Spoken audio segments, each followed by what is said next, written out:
हम तो पूछेंगे में अगले आधे घंटे डिबेट नंबर 2, राम, रोटी और भागवत। क्या राम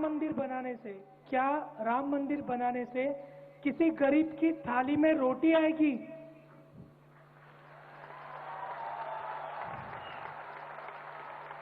That's my question.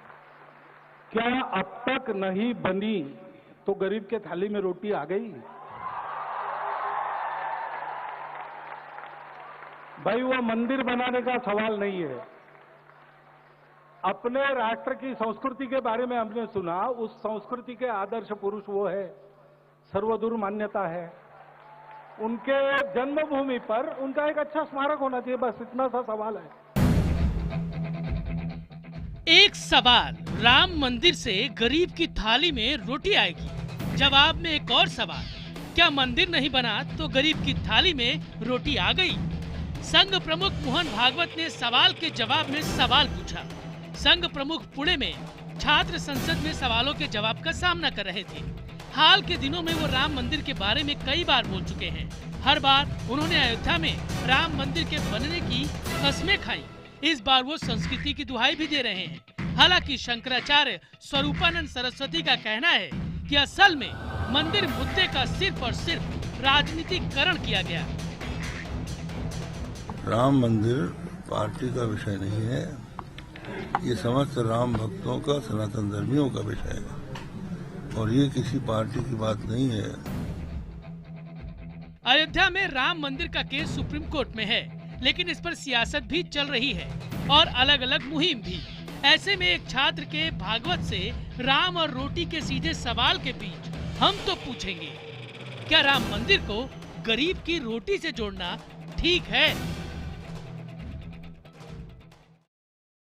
तो एक बार फिर हमारा सवाल ध्यान से सुनिए, क्योंकि आपको एसएमएस के जरिए, ट्वीट के जरिए आपको हमारे सवाल का जवाब देना है कि क्या राम मंदिर को गरीब की रोटी से जोड़ना ठीक है। अगर आपको लगता है हाँ तो IBN 7 स्पेस देकर Y लिखिए और नहीं के लिए IBN 7 स्पेस देकर N लिखिए और अपनी राय 51818 पर एसएमएस करें। #STP और #राम रोटी और भागवत के जरिए ट्वीट कर भी आप अपनी राय हम तक पहुंचा सकते हैं। मेहमानों का परिचय कराता हूं। इस वक्त जो पैनल मेरे साथ जुड़ रहा है इस बड़ी बहस में हिस्सा लेने के लिए, हमारे साथ कांग्रेस के नेता प्रमोद तिवारी जी पहले से बने हुए हैं, सैयद असीम वकार साहब पहले से मेरे साथ हैं, हमारे साथ राजीव रंजन जी JDU के नेता पहले से हमारे साथ हैं, राकेश सिन्हा साहब संघ के विचारक के तौर पर हमारे साथ जुड़ रहे हैं और भारतीय जनता पार्टी की तरफ से दिनेश शर्मा हमारे साथ जुड़ेंगे। 45 सेकंड का टाइम ओपनिंग रिमार्क के लिए और फिर मैं डिबेट की शुरुआत करता हूं। सबसे पहले राकेश सिन्हा, मैं आप ही से पूछूंगा, क्या रोटी और मंदिर, इन सवाल को जो जोड़कर पूछा गया एक छात्र के द्वारा, क्या यह सवाल गलत था संघ की नजर में? उस छात्र ने गलती कर दी सरसंघ चालक से सवाल पूछ के? देखिए, लोकतांत्रिक विमर्श में कोई भी सवाल गलत नहीं होता यदि मर्यादा में पूछा जाए, और ये मर्यादित सवाल था, इसका मर्यादित उत्तर मिला। देश आज़ाद होने के बाद 1950-51 में सोमनाथ मंदिर बनाने का संकल्प लिया गया था तो किसी की रोटी नहीं छीन गई थी। राम और रोटी से ही देश की अस्मिता बनती है। और मैं इसका उदाहरण देता हूँ, संघ को मीडिया के चश्मे से मत देखिए। संघ राम की बात करता है तो रोटी की कितनी बात करता है। इसका एक संगठन सेवा भारती है, 602 जिले में 1,60,000 प्रोजेक्ट चलाता है। दिव्यांगों के लिए 179 प्रोजेक्ट चलते हैं। शिक्षा के क्षेत्र में 13,786 प्रोजेक्ट चलते हैं। रूरल हेल्थ में 2,761 प्रोजेक्ट चल रहे हैं और सोशल वेलफेयर के 17,500 प्रोजेक्ट चल रहे हैं। तो संघ रोटी के लिए जो काम कर रहा है। ठीक है, 45 सेकंड आप अपनी बात कहने में कामयाब रहे। मैं तमाम नेताओं के जवाब एक एक करके लूंगा 45 सेकंड में। असीम वकार साहब, क्या मतलब निकाला जाए सरसंघ चालक के इस बयान का? सवाल के जवाब में सवाल।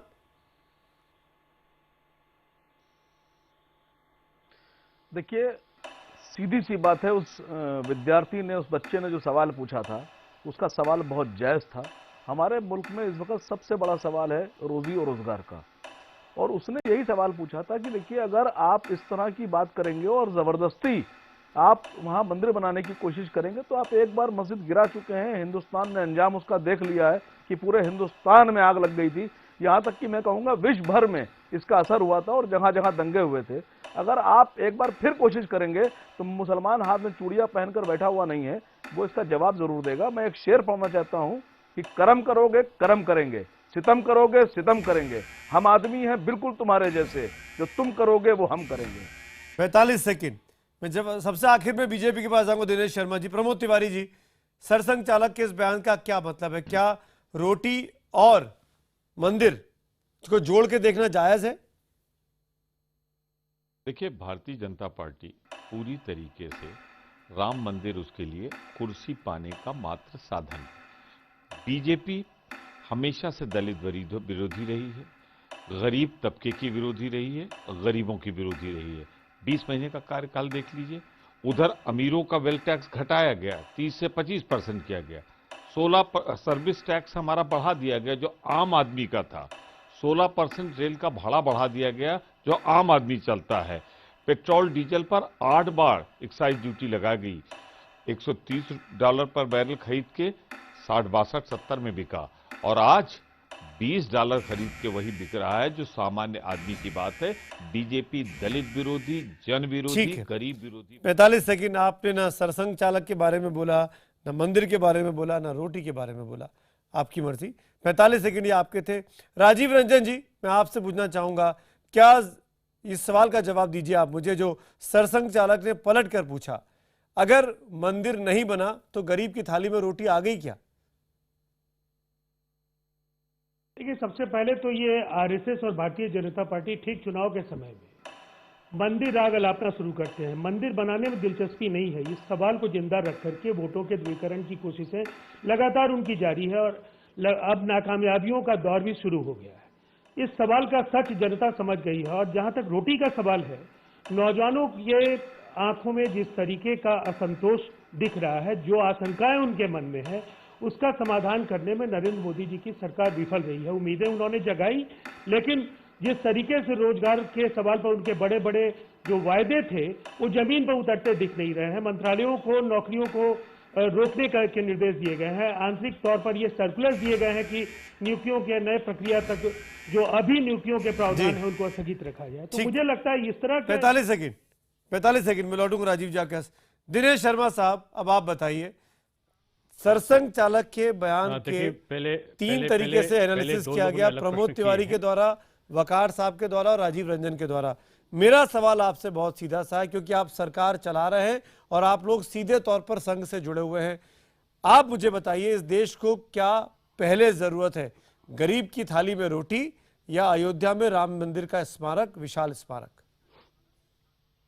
1,55,000 करोड़ रुपए का आर्थिक ऋण भार लादने वाली कांग्रेस जो आर्थिक रूप में जर्जर उसने भारत की अर्थव्यवस्था को किया है, वो रोटी के बारे में अगर अपना व्याख्यान दे तो मैं समझता हूँ हास्यास्पद है।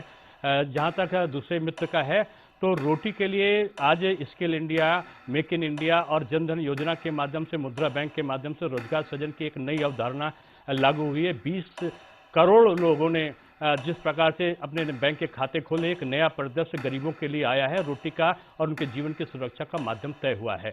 जहां तक राम का और रोटी का प्रश्न है, दोनों एक दूसरे के पूरक हैं। राम आस्था का प्रश्न है और आत्मा आत्मिक संतुष्टि के लिए आवश्यक है। और जहां तक रोटी का, ठीक, 45 सेकंड।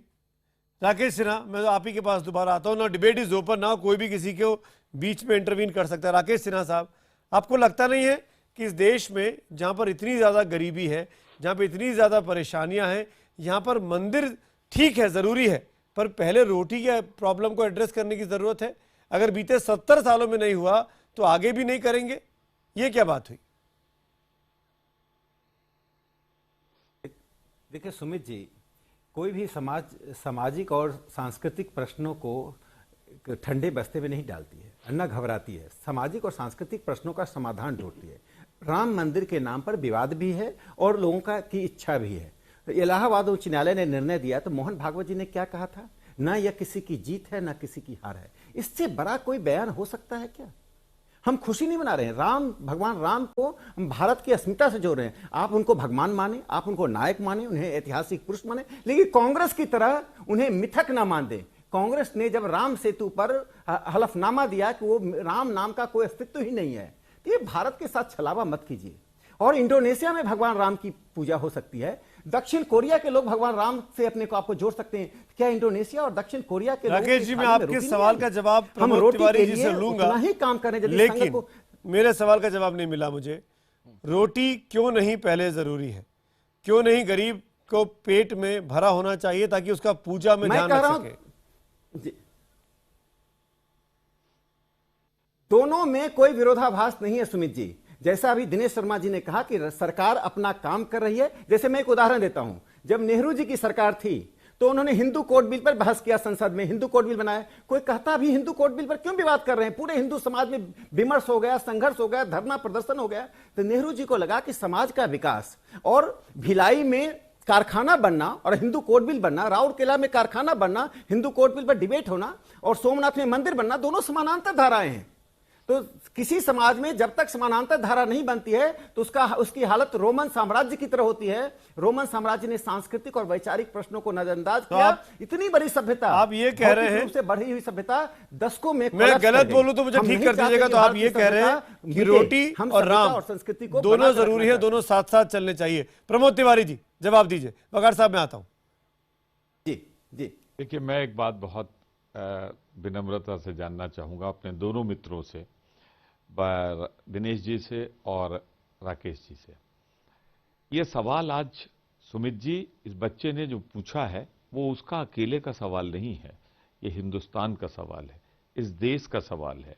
उसने संघ प्रमुख जी से यही तो पूछा है कि क्या रोटी इससे मिल जाएगी, क्योंकि आपने चुनाव के समय वादा किया था भाजपा ने, और भाजपा अपने आप को आरएसएस से अलग नहीं कर सकती है।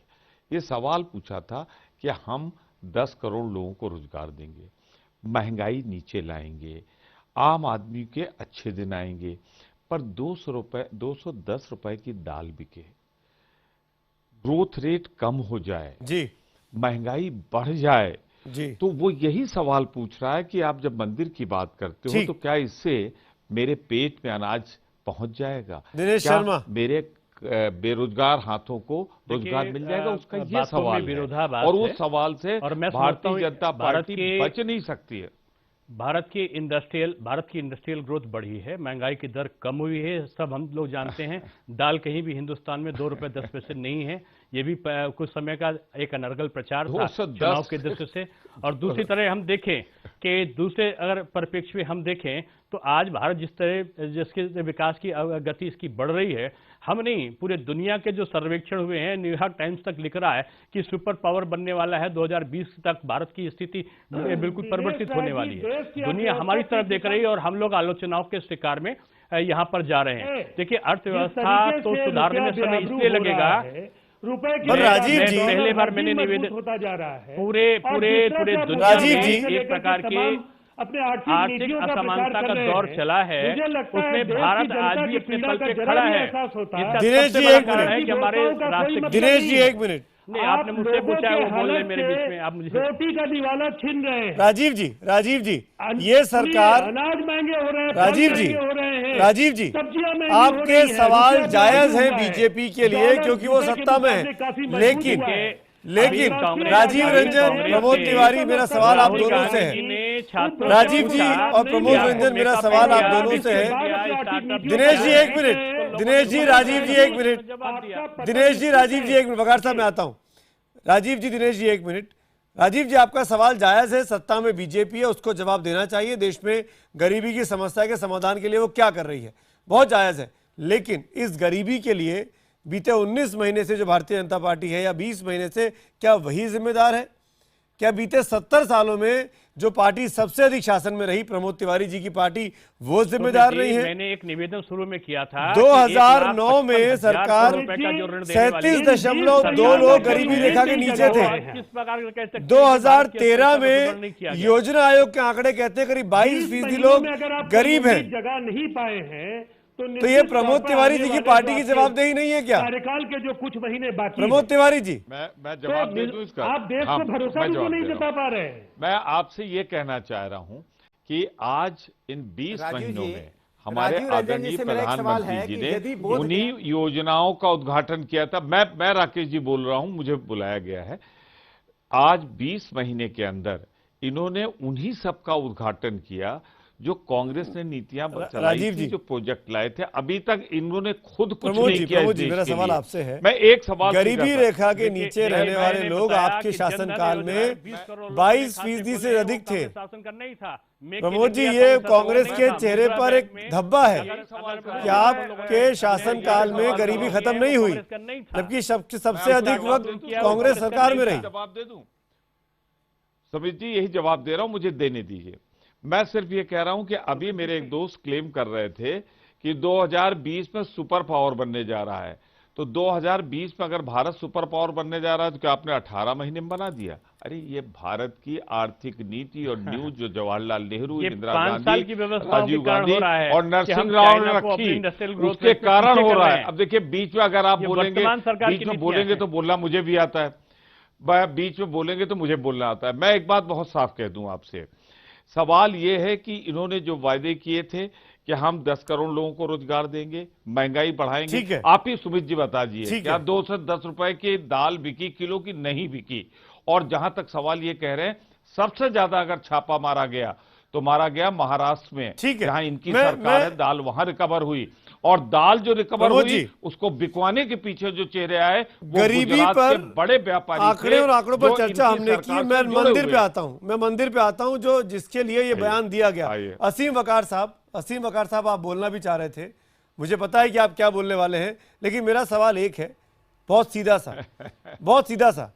इस देश में मंदिर वहां बने, अयोध्या में राम जन्मभूमि पर एक विशाल मंदिर बने, एक राय क्यों नहीं बन सकती? समाजवादी पार्टी को किस बात की दिक्कत है?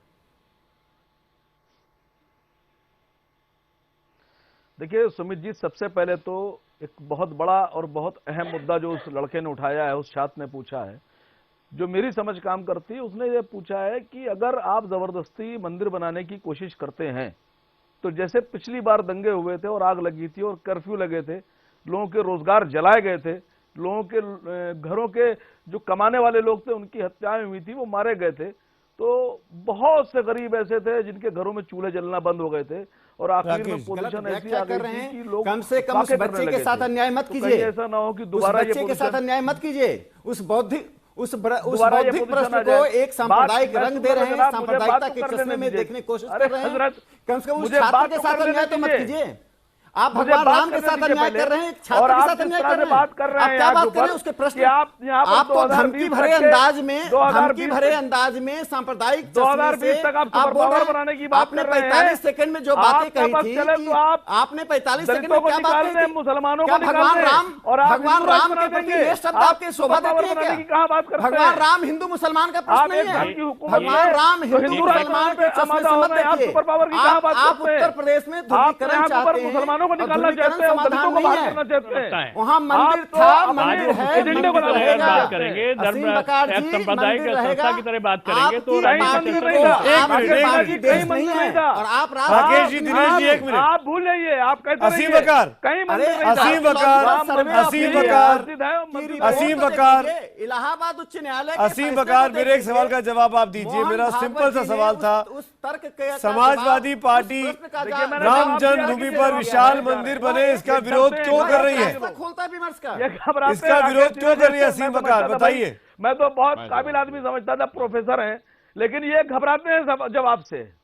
असीम बकार, मेरे सवाल का जवाब दीजिए। देखिए, राम जन्मभूमि मैं- पर मैं- विशाल मैं- मंदिर मैं- क्यों मैं- नहीं मैं- बनना चाहिए? समाजवादी चिंतन क्यों नहीं बनना चाहिए असीम बकार? नहीं चाहिए। मैं कि आपसे बकार साहब अपने नेताजी से जो सीखिए। धमकी असीम बकार जी धमकी भरे अंदाज से बहस नहीं होती है। आप देश में क्या बताना चाहते हैं कि खून बहेगा? ये सब आप अंदाज धमकी है। देंगे, मैं आपकी इंडियन बात डिबेट सुन का। लूंगा। कैसी आप बात एक कर रहे हैं राष्ट्रीय आप? नेता हैं, एक नहीं, राष्ट्रीय आप राष्ट्रीय यहाँ पार्टी बैठकर के कुछ भी प्रतिनिधि हैं। नहीं, आप यहाँ बैठकर कुछ भी कहते रहेंगे, जो मैं बातें सच झुका के कर आपकी रहे हैं- बात सुन लूंगा। नहीं, आपको क्या अधिकार है धमकी भरे अपनी अंदाज बात से कर रखने रहे का, हैं? मुझे अधिकार नहीं है। भगवान राम को आप देखिए, ये सामुदायिक चश्मे से हिंदुस्तान देख रहे है, हैं? यहाँ सबको नहीं, अपने आप- अपने खुदा इसका के अर्थ है मानने कि का आप जो अधिकार खुशी है, बोल दें। अपने अपने आपको धर्म सांप्रदायिकता धर्मस्थल की फैलाने रक्षा का अधिकार नहीं है। अधिकार है। और आप राष्ट्रीय अपने स्वयंसेवक धर्मस्थल संघ की किसी रक्षा को कीजिए, भी मैं अपने सांप्रदायिकता धर्मस्थल की रक्षा फैलाने, कर रहा हूँ। मैं आप दोनों को रोकूंगा। समाज के समन्वय को राकेश तंग जी, करने का दिनेश जी, अधिकार एक नहीं मिनट। देता है। राकेश जी, वकार साहब, एक मिनट, एक मिनट, वकार सूप तो साहब, सूप और छलनी बोले जिसमें 72 छेद। वकार साहब। सूप तो सूप जिसमें अरे कौन छलनी है, किसमें छेद है, तो बाद में बात पता लग जाएगा। मेरे एक सवाल का वकार साहब आप जवाब नहीं दे रहे हैं।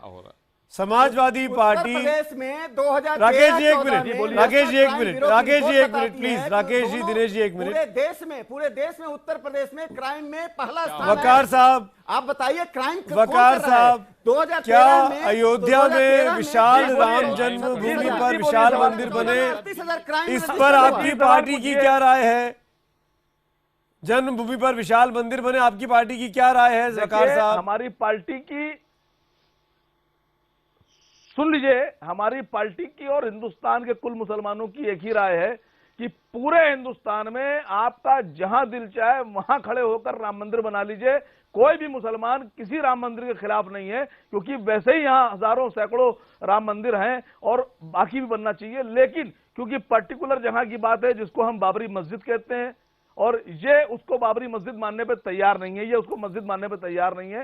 मामला कोर्ट में है, जब तक के कोर्ट का फैसला नहीं आ जाता है तब तक कोई विवादित ढांचा है। ये कहते हैं बाबरी मस्जिद 2010 में हाई कोर्ट ने माना है कि जो बीच का गुंबद है वो राम जन्मभूमि स्थल का गुंबद है। लास्ट 30 सेकंड, हाई कोर्ट ने माना है, सुप्रीम कोर्ट ने उसके मैं मान लूंगा।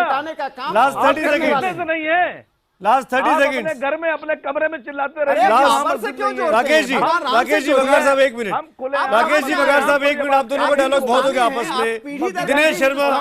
दिनेश शर्मा मेरा आखिरी सवाल आपसे। बदलने से राष्ट्रता नहीं बदलती है। राकेश जी एक मिनट, राकेश जी एक मिनट, राकेश जी एक मिनट, जनता देख रही हो, तय कर लेगी किसको कौन। दिनेश शर्मा मेरा सवाल आपसे, आखिरी सवाल। दिनेश जी, दिनेश जी मेरा एक सवाल, आखिरी सवाल आपसे, नहीं निवेदन का वक्त नहीं है मेरे पास, माफी चाहूंगा, वक्त खत्म हो रहा है, लेकिन मैं सवाल आपसे जरूर पूछना चाहूंगा, क्या मोहन भागवत साहब का ये बयान जो आज एक छात्र के सवाल के जवाब में उन्होंने दिया, आपको लगता है कि ये बीजेपी के लिए एक नई मुसीबत बन सकता है, जैसे बिहार चुनाव के पहले आरक्षण का बयान बना, क्योंकि वो मंदिर की, राम मंदिर को रोटी के साथ जोड़ के देखते हैं?